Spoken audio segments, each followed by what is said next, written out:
السلام عليكم أصدقاء القناة ومحبي كرة القدم. أقدم لكم في هذا المقطع موعد مباراة الأهلي وزد اف سي، وذلك في إطار مباريات الدوري المصري الممتاز ضمن منافسات الجولة المؤجلة رقم 25. بداية نصلي على سيدنا محمد عليه أفضل الصلاة والسلام، وما تنسوش الاشتراك في القناة وتفعيل زر الجرس ليصلكم كل جديد من مواعيد المباريات العربية والعالمية. فلنبدأ.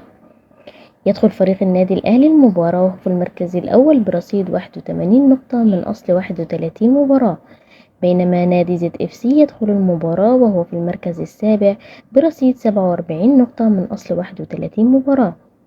تقام المباراة اليوم الأحد الموافق 11/8/2024.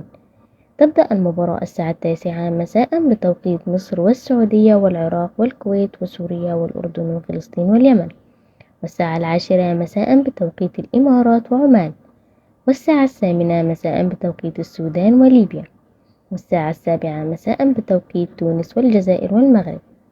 تذاع المباراة على قناة أون تايم سبورت 1. يعلق على المباراة أيمن الكاشف. وفي النهاية ما تنسوش تكتبوا لنا توقعاتكم لنتيجة المباراة. شكرا لكم والسلام عليكم ورحمة الله وبركاته.